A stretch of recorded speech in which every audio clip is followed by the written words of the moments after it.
Bonjour à tous, aujourd'hui dans cette vidéo, je vais surtout m'adresser à ceux qui débutent dans la restauration d'un vélo ancien.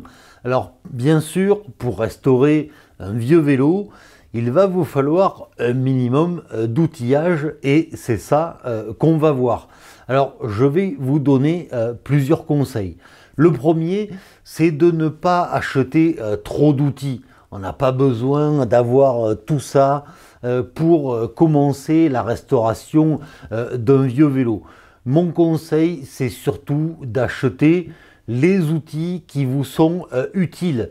Alors, quand je dis les outils qui vous sont utiles, évitez d'investir dans des valises d'outils. On en trouve beaucoup aujourd'hui. Le problème, c'est que ces valises, elles sont faites pour des vélos d'aujourd'hui. Ce qui veut dire que si vous restaurez un vélo ancien, en gros, la moitié des outils que vous allez acheter ne vont pas vous être utiles. Ensuite, le second conseil, c'est de ne pas acheter des outils premier prix, des outils vraiment bas de gamme. Privilégiez quand même des outils milieu de gamme sans investir trop. Le milieu de gamme, c'est un bon choix parce que vous allez voir que les outils vraiment premier prix, c'est quand même pas terrible. Les pinces ne vont pas couper longtemps. Voilà, un outil bas de gamme, c'est mal fait. Le métal n'est pas de bonne qualité. Donc sans aller sur du haut de gamme, essayez de privilégier au moins le milieu de gamme. Alors là, je vais vous conseiller des outils. C'est pas une vidéo qui est sponsorisée, mais je suis allé voir dans les magasins Brico Dépôt ce qu'il y avait comme outils. Et chez Brico Dépôt, je me suis aperçu qu'il y avait vraiment des outils très bas de gamme, pas chers, des outils milieu de gamme et puis des outils un petit peu plus haut de gamme. Dans le milieu de gamme, avec les outils que je vais vous conseiller, pour moins de 100 €, vous allez pouvoir équiper votre atelier.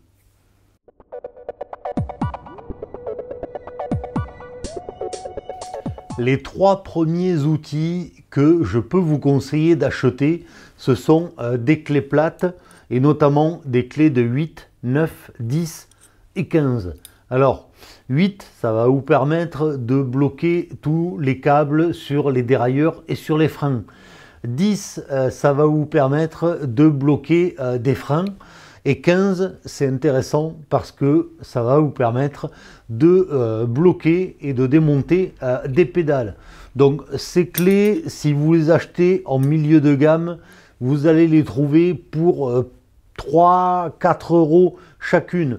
Donc pour une douzaine d'euros, vous aurez les trois clés qui sont vraiment les clés basiques.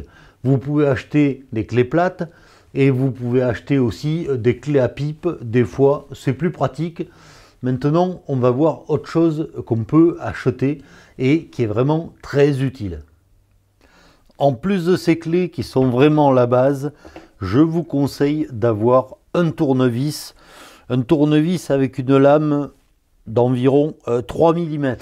Alors ce tournevis, il va surtout vous servir pour régler les butées des dérailleurs et une lame de 3 mm, c'est vraiment le tournevis idéal pour régler un dérailleur avant ou un dérailleur arrière. Ensuite, il va vous falloir une pince coupante. Alors je vous préconise ce genre de pince. Là vous avez la partie coupante et puis ici ça va vous permettre quand même de saisir des pièces. Là aussi, choisissez pas une pince bas de gamme parce que sinon au bout d'un moment vous verrez que la partie coupante ne va plus couper très bien et donc si vous devez couper un câble de frein ou de dérailleur, il va falloir vous y reprendre à 2 ou 3 fois, ça sera pas terrible. Donc c'est quand même bien d'investir. Bon, une pince coupante comme ça, ça coûte une dizaine d'euros, mais c'est un bon investissement parce que ça va durer dans le temps. Toujours dans les pinces, moi je vous conseille d'investir dans une pince multiprise comme ça. Là aussi, pour 10-12 euros, vous aurez une pince de qualité. Alors ça, c'est pas mal parce que bah, ça permet d'attraper des grosses pièces, des petites pièces. Donc voilà, avoir une bonne pince, c'est un investissement qui va aussi durer dans le temps. Bien sûr, quand on parle de clés, ce qu'il faut, c'est avoir un jeu de clés Allen. Les clés Allen, donc c'est des clés à 6 pans.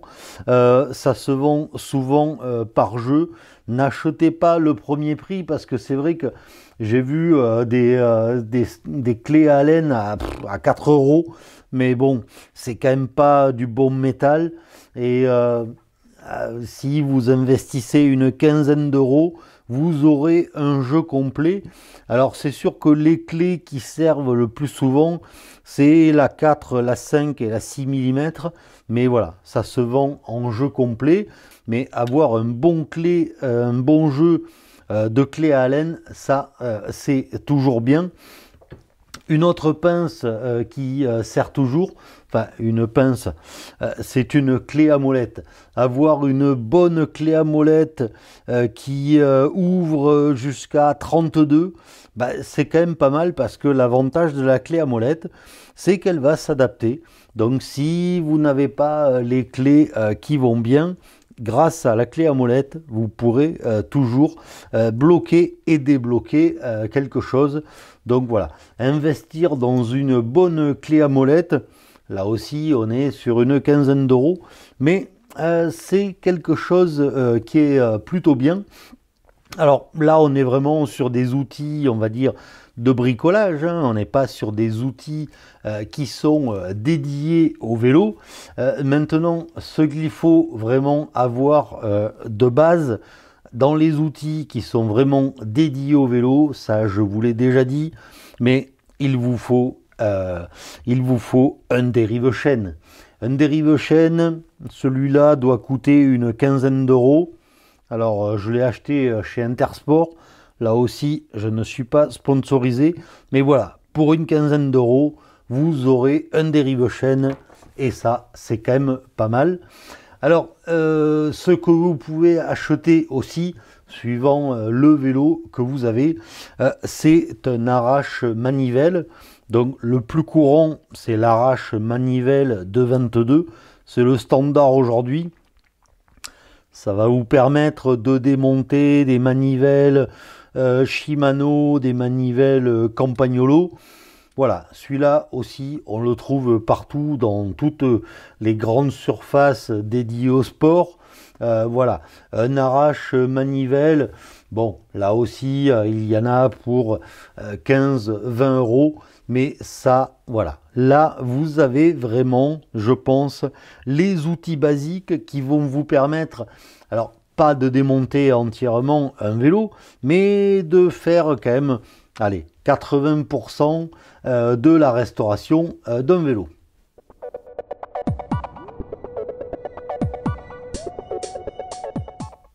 J'espère que vous avez bien compris que cette liste d'outils n'était pas exhaustive, mais pour 100 euros, vous voyez que vous pouvez acheter un certain nombre d'outils qui vont vous permettre déjà de travailler sur un vélo ancien. Ça va vous permettre de faire environ 80% du travail qu'on doit faire sur une restauration de vélo. Alors bien sûr, vous ne pourrez pas démonter un jeu de direction, démonter un boîtier de pédalier, ouvrir des moyeux, démonter une roue libre. Là, il faut vraiment des outils spécifiques au vélo, mais déjà, ça va vous permettre de faire tout l'entretien courant. Et pour moi, cet outillage, c'est vraiment la base. Parce que si vous n'avez pas cet outillage, vous ne pourrez pas travailler. Donc voilà, je pense que pour 100 euros, ça va vous permettre d'investir peu et de travailler beaucoup. J'espère que cette vidéo vous sera utile si vous débutez la restauration de vélos anciens. Continuez de suivre ma chaîne, de vous abonner. Et comme toujours, moi, je vous dis à bientôt pour d'autres vidéos.